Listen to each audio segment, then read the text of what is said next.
আসসালামু আলাইকুম রহমতুল্লাহি বারাকাতু। তো আজকে যাচ্ছিলাম মাদারতলায় মায়ের জন্য কিছু কেনাকাটা করতে। তো দেখো আমাদের রাস্তাটা কেমন, কত সুন্দর লাগছে তাই না।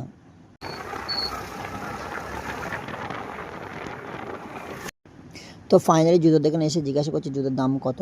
মায়ের জন্য জুতো নিতে হবে, তো এখান থেকে আমি 2 জোড়া জুতো নেব। কত করে? 60 টাকা। আর অন্য কালার নেই? ফোন দুটো কালার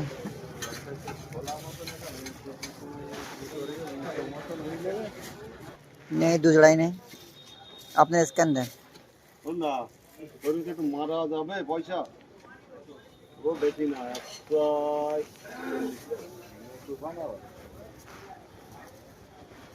সো গাইস, এখানে আমার দাম হয়েছে 1,40,000।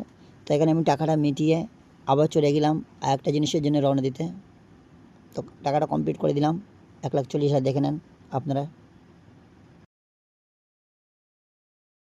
তো গাইস ফাইনাল টাকা দিয়ে আমি এখন এসেছি হাটের মধ্যে।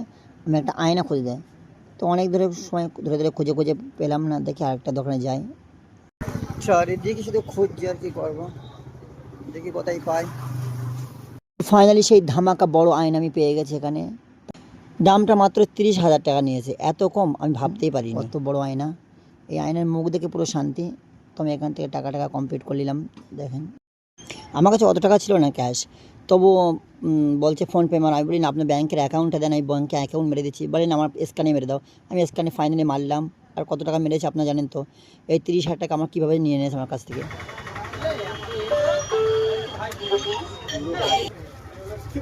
তারপর সে অপেক্ষাই করলাম ভাই কখন আসবে বাইকটা নিয়ে। অপেক্ষা করতে আছি, তারপর বলি না একটু চাউমিন কিনে নিয়ে আসি। তারপর চাউমিনের দোকানে আসলাম, ওখানে যা দাম বলছে চাউমিনের দাম মাথা খারাপ হয়ে যাচ্ছে। বলছে প্লেট 50,000, প্লেট 50,000। তাই বলি দাও আমার 2 প্লেট দাও, নিয়ে নিলাম।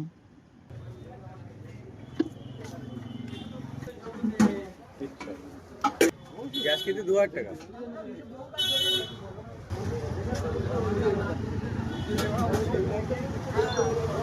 তো ফাইনালি 1,00,000 টাকা মেরে দিয়ে আমি এখন বসে আছি ভাইয়ের জন্য। ভাই দেখো সে দাঁড়িয়ে আছে, কখন আসবে আমার কাছে, আমাকে কখন নিয়ে যাবে, আমি অপেক্ষায় আছি। আমি একটু চাটা খেয়ে এখনও বসে আছি। দেখো কফি সময় ছিলাম, ভালো লাগছে না। অনেক সময় ধৈর্য ধরে বসে বসে জিনিসগুলো দেখছি বারবার, কখন বাড়িতে যাব মা চিন্তা করছে। তো ফাইনালি ভাই আসলো, আমি বাইকে উঠে গেলাম। এবার যাই হোক, আমি এতক্ষণ ধরে কেনাকাটা করলাম, ভাইয়ের জন্য বাড়ি যাই। আপনারা তাড়াতাড়ি ফলো করেন, ইউটিউব থেকে দেখলে সাবস্ক্রাইব করেন। আসসালামু আলাইকুম রহমতুল্লাহি বারাকাতুহু।